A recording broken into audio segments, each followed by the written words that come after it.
These are the men and women of Beaver Valley, the bravest of the brave. They fought fearlessly for their country, their city, their community, and for the ideals we share as Americans.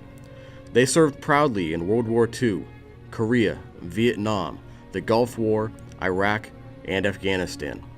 Here now are their stories, their own experiences in their own words, the words of the heroes of Beaver Valley. The Battle of Normandy began on June 6, 1944. Codenamed Operation Overlord, more than 160,000 American, British, and Canadian forces stormed 5 beaches over a 50-mile stretch of heavily guarded territory in what would be one of the largest amphibious military assaults in history. This was the beginning of the end for Nazi Germany. More than 9,000 Allied soldiers were killed or wounded, but their trouble would not be in vain, as the tide turned against the Nazis and Allied forces continued their push to take back Europe. 2 local veterans who continued the fight for the Allies in Europe after D-Day share their stories. Lifelong Aliquippa resident Andrew Grego was drafted into the Army in 1942. They took me. I didn't want to go, but they took me. I was 20 years old. I think we went to Fort Meade, Maryland, and then we went to Texas, and then we went to Louisiana, and we stayed there till we went overseas. Grego served as a tank driver for the 691st Tank Destroyer Battalion. It was hell, I'm gonna tell you, it was hell. It was too much noise, you know, and then the cannon fired on top of that in front of you. Hey, it was something, boy. I tell you, well, it was. I hated that job. I did. It gets to you after a while, you know. After a certain length of time, man, you start shaking even. Because they're trying to kill you. You got to kill them. That was the name of the game, I guess, at that time. Oh, yeah. I was a pretty good shot, too. Oh, yeah. Yeah, that's a long time ago. Long time ago.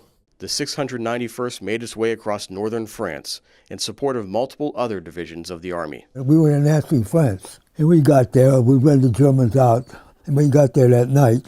The next day, some kid comes, some small French kid. I said, give him chocolate, you know. So he started following me. I couldn't get rid of the kid. I told him, go home, you know. So one night, we're drinking coffee. He comes over, he brings his sister over. They were about 12, 13 years old. He brought his sister over. They want chocolate. So I had to go get chocolate for him, make, you know, chocolate for the kid. I tell you, he was comical, but I couldn't get rid of the kid. I tell you, about 10 days there, but I had to hide from him. Grego earned a Bronze Star for his part in a scouting mission in France. Well, we had to go, we were scouts, like. We got up on top of the hill, and we had watched the Germans. They're about 300-400 yards in front of us in the woods. So we had to go up and be spies, like, you know. The 691st pushed further into France and entered Germany, providing support in the Ardennes-Alsace region during the Battle of the Bulge. There were multiple times that Grego didn't think he was going to make it home alive. Don't bring that up. I don't want to talk about that crap. Oh, yeah. You start praying to God, boy. I mean, if you believe in God, you start praying. No kid, get on your knees too, boy. That's true, that's a fact. But you're always shaking, like, you know. I don't know, from the shells and all that stuff, boy, but after a while it gets to you. Start shaking, you know. You can't stop it.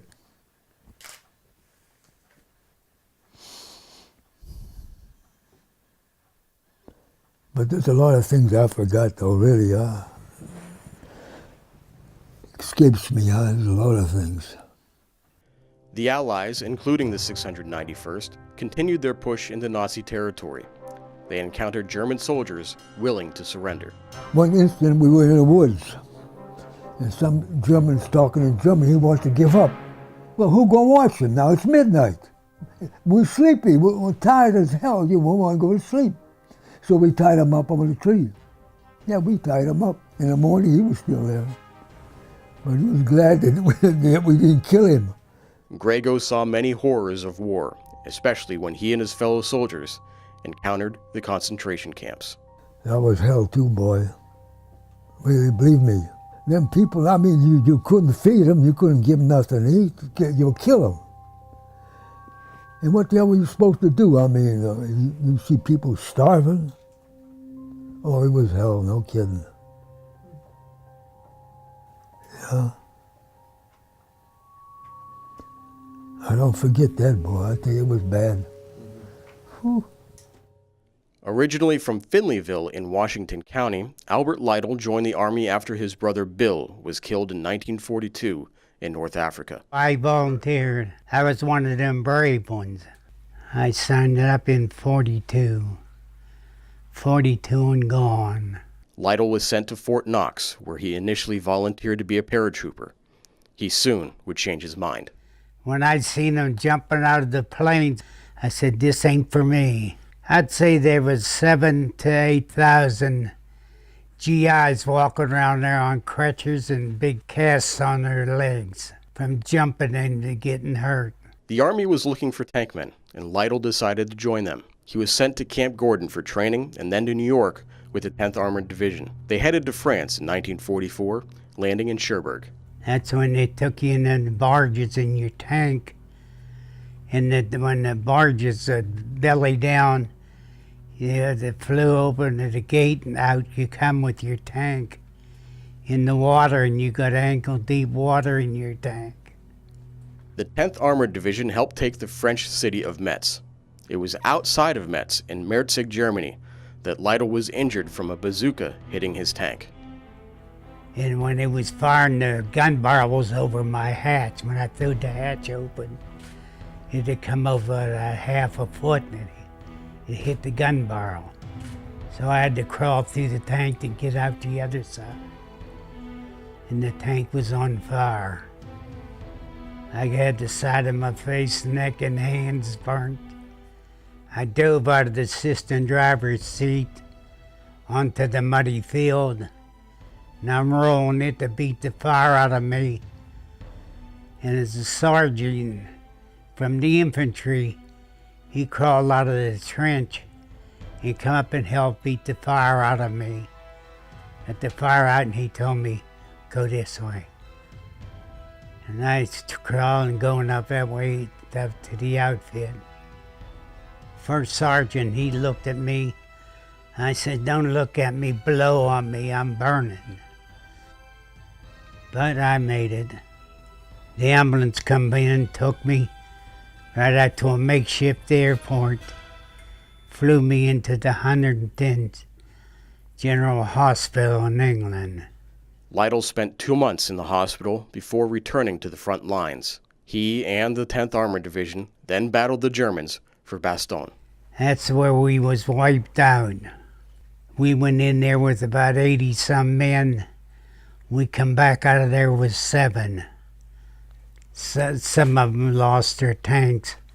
They made the mistake of turning around to get out.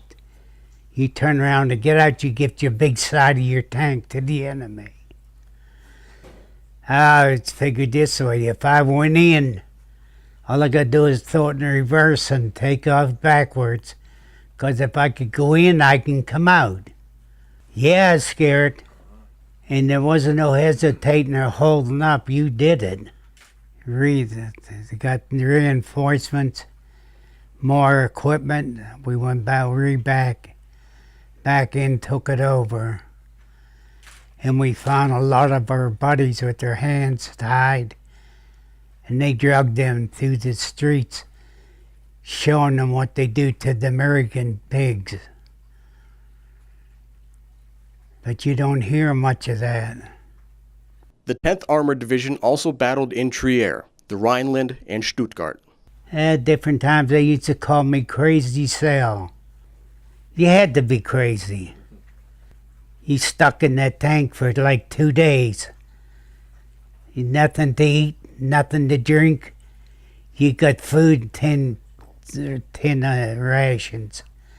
You can't get to the rations because they're out in the trunk on the back of the tank. Lydell returned home from the war in December 1945. A few months after his return, he was out with his wife and experienced the side effects of war. I'll say it was February or March at home, walking down the back street, and over in the tree lines, they were cutting trees down. And this tree, when they was cutting it, it was falling and swirling, like the Germans' 88s would. And I thought it was a gun a gun. I grabbed her and pulled her up against the house. People ought to know, but I was getting out of the way. And here it was a tree falling, and the tree was cracking, just like a German gun. But she didn't get hurt.